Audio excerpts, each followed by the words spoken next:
The most dangerous farm mistakes that nearly killed us and how you can avoid them. This video contains Amazon affiliate links. As an Amazon associate, we earn from qualifying purchases, at no extra cost to you. You know, people think farming's relaxing. Fresh air, open fields, happy chickens clucking away. But the truth? Farming can be as dangerous as a bull in a pottery shop wearing roller skates.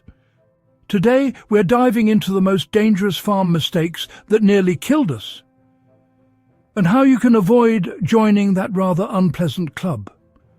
So grab a cup of tea, hold onto your pitchfork, and prepare yourself for the stories your insurance agent doesn't want to hear. There's a funny thing about farm danger. It never announces itself. It doesn't storm in, waving a red flag, shouting, "Brace yourself!" It sneaks in quietly, right when you think you're safe. That's when the Baler grabs your sleeve, or the goat decides to practice jiu-jitsu. The calmness of rural life hides the fact that every tool, animal and patch of mud is a potential disaster waiting for an invitation. And truthfully, these stories aren't just cautionary tales, they're badges of experience. Every farmer who's survived a few decades could write their own horror anthology. The trick is to learn the lessons before the lessons learn you. The calm before the chaos. It always begins on those deceptively peaceful mornings, sun rising, mist on the field, the smell of hay and optimism. And then disaster tiptoes in wearing muddy boots, my first brush with farm-related doom. The tractor, that noble beast. You can smell diesel and think, I'm in control. No, you're not. You're sitting on several tons of what could possibly go wrong. One day I hopped off to open a gate, forgot the handbrake. The tractor began rolling, majestically, like a slow, mechanical death sentence. I've never sprinted so fast in wellies. Lesson learned. If it's got wheels, chock them. Here's the thing about tractors. They lull you into a false sense of confidence. You climb up there, feel the hum of the engine, and it's like riding a dragon that purrs instead of breathes fire, until it decides it wants to go sightseeing without you. I once saw a combine roll half a field on its own because the driver left it in gear while adjusting his hat. We didn't know whether to chase it or just let it start its new life. And it's never the big dramatic decisions that bite you. It's the small ones, the just this once moments. The it'll only take a second mistakes. Those are the silent assassins of farm life. If you ever catch yourself saying that phrase, stop immediately, make a cup of tea, and think about your will. Overconfidence with machinery. Mankind's proudest invention and our most efficient way to rearrange body parts. You'd think after decades on the farm we'd learn not to stand next to spinning metal, but pride is a powerful force. I once thought, I'll just clear that jam quickly. The Baler had other plans. It grabbed the pitchfork like a hungry crocodile. If I'd been 6 inches closer, I'd be introducing this video from the afterlife. So remember, never fix something that's still plugged in or running. Take the key out, unplug the power, make sure the machine is properly isolated. We use a basic lockout safety kit from Amazon. Nothing fancy, just bright red tags and locks that remind you not to die today. Links below if you'd rather keep your arms attached. Now, there's something about machinery that makes people think they're immortal. Maybe it's the size, maybe it's the noise, but I swear the more powerful the equipment, the more creative the injuries become. I once saw a fellow farmer try to step over a spinning tiller blade instead of walking around it. He learned 2 lessons that day. One about balance, and one about gravity. And it's not just heavy machinery. Even the small stuff bites back. Angle grinders, chainsaws, post-hole augers, they all have one thing in common. They wait for you to get comfortable. It's like they can sense arrogance. So treat every machine like a sleeping bear. Quiet, impressive, and guaranteed to ruin your day if you poke it. Thinking animals are your mates.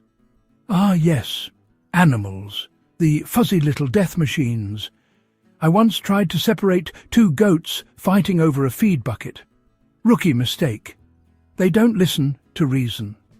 One launched me backward into a water trough, while the other stared triumphantly like he'd just won a medieval duel.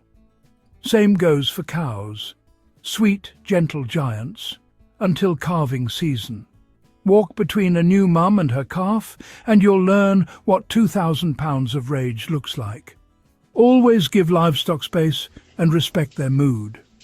They can read energy better than most therapists. And if you must work close, use solid gates and an escape path, preferably not through the electric fence. Here's the funny part. The moment you think you've built trust with an animal, that's when they test your loyalty. The cow that follows you gently for 6 months? One day she decides you've looked at her wrong, and suddenly you're in a rodeo without the entry fee. And the smaller they are, the worse they get. Geese, for instance, are feathered psychopaths. They don't even have the decency to attack quietly.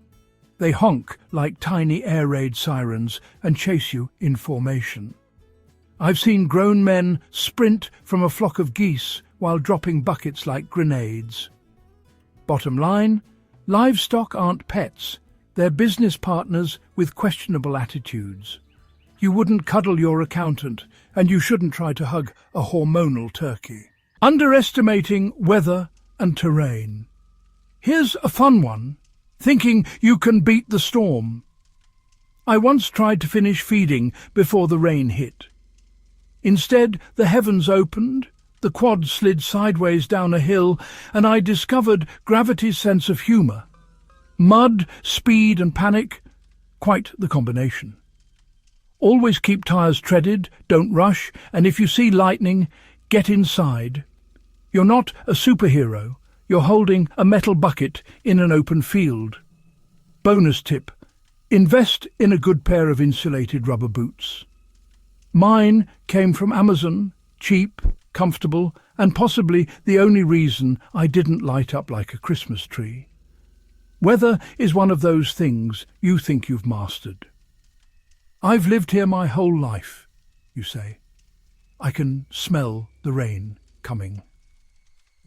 And then a storm hits from the opposite direction just to make a fool of you. Nature doesn't care about your confidence. It just wants to see you slip in front of the livestock. I've seen hail so fast it stripped paint off the barn, and winds that turned feed bags into parachutes. Once, lightning hit a fence line and travelled half the length of the pasture. You've never seen cows move so fast in your life. Weather's not just inconvenient, it's one of farming's oldest predators. If you ever catch yourself thinking, just one more chore before the storm, stop. Put the bucket down. You'll thank yourself when you're dry, warm, and not explaining to your neighbours why your quad is parked in a hedge. Poor feed storage and fire hazards. Beautiful, innocent hay, until it decides to combust. We once lost half a shed because the bales were stacked too tight before they'd cooled. Internal heat builds, and suddenly you've invented spontaneous combustion. It's like your barn's auditioning for a fireworks show. Stack bales with ventilation gaps, check moisture levels, and for heaven's sake, don't smoke near the hayloft. Unless you fancy a dramatic new skylight. The thing about hay fires is they don't start with a bang. They start with a whisper. A little warmth here, a faint smell there, and by the time you notice smoke, it's already too late. We had a local fire crew that got so used to responding to barn fires, they started bringing tea and biscuits with them. And it's not just hay. Old feed, oily rags, dust build-up, they all add fuel to the pyrotechnics. It's basically like living inside a tinderbox you call home. That romantic barn aesthetic everyone loves on Pinterest. In reality, it's 50% wood, 30% dust, and 20% regret. If you store feed in bulk, grab a cheap digital thermometer and moisture meter. They're boring, I know, but boredom is vastly preferable to fire trucks in your yard. In the silent killer, fatigue. Now, this one sneaks up quietly. Fatigue. You think you're fine, but you're basically operating heavy machinery while half asleep. One late evening, I decided to just finish feeding. Nearly drove the loader straight through the chicken coop. The hens were fine, though they've never forgiven me. When you're exhausted, stop. No video, no chore, no deadline is worth your life. Go rest, hydrate, and live to feed another day. Here's the part nobody tells you. Farm fatigue doesn't just make you tired, it makes you stupid. You'll start making decisions that make sense only to a zombie. I once poured gasoline into the diesel tank because I thought it looked low. That was a long day, and fatigue is contagious. You start rushing, your helpers copy you, and suddenly everyone's racing toward mistakes. That's why proper scheduling matters, even for small farms. Breaks aren't laziness, they're life insurance. If you're the type who ignores exhaustion, try keeping a thermos of coffee and a granola bar handy. Sometimes just stepping away for 5 minutes resets your brain enough to prevent chaos. If you're enjoying this parade of near-death experiences, do me a favor. Tap that like button. Every time you do, a chicken somewhere gets her wings. And if you haven't subscribed yet, well, that's a dangerous mistake in itself, isn't it? You'd be surprised how far a simple click goes.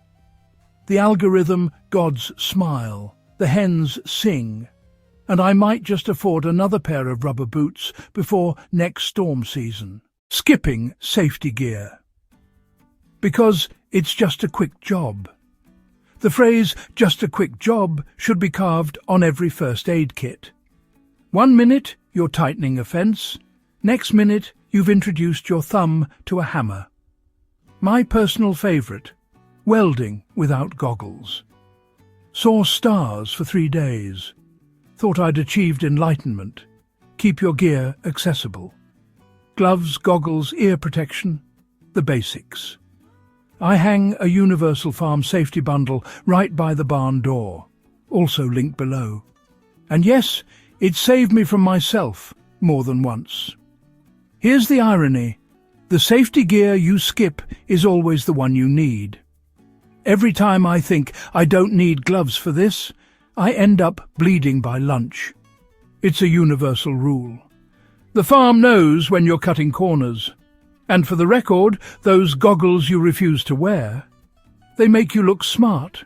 Smarter than blinking at a doctor while explaining how a bit of chicken wire became a permanent accessory. Take the extra 30 seconds. Wear the gear. You'll thank yourself when you still have 10 fingers to wave at the end of the day. Forgetting that electricity bites back. You haven't lived until you've grabbed a faulty fence wire in wet boots. Instant regret. My hair still refuses to lie flat. Water and electricity are a marriage made in hell.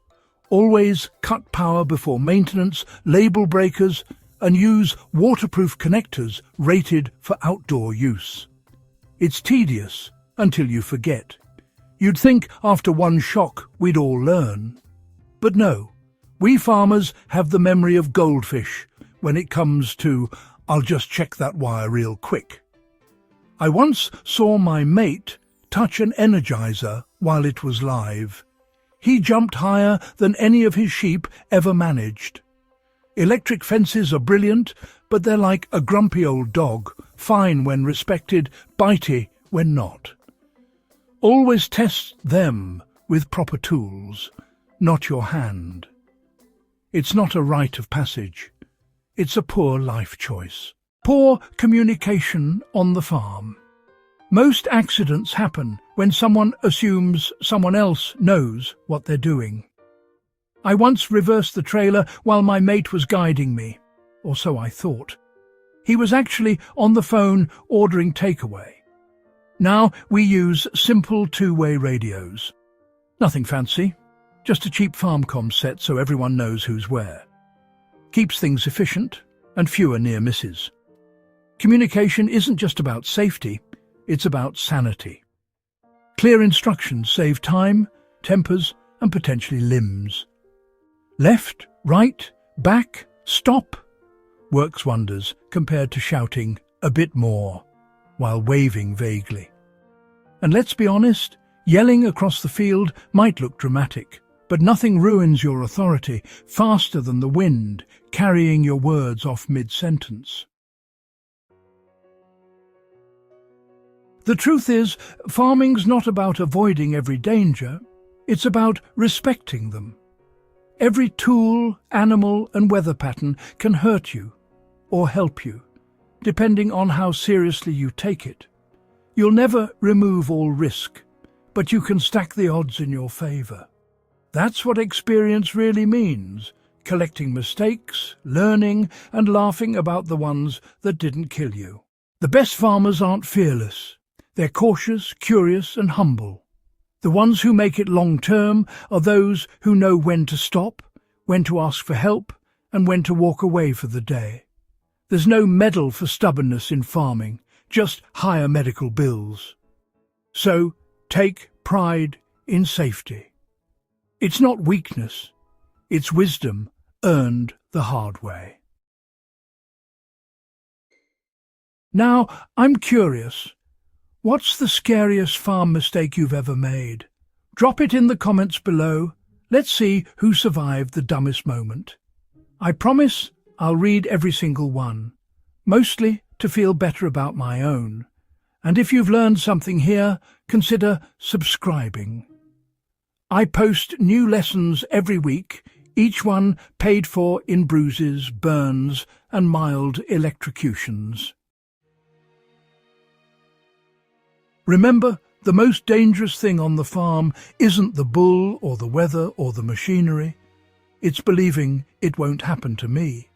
So be smart, stay alive, and if you want to hear about the 10 biggest farm myths that people still believe, well, that's in the next video.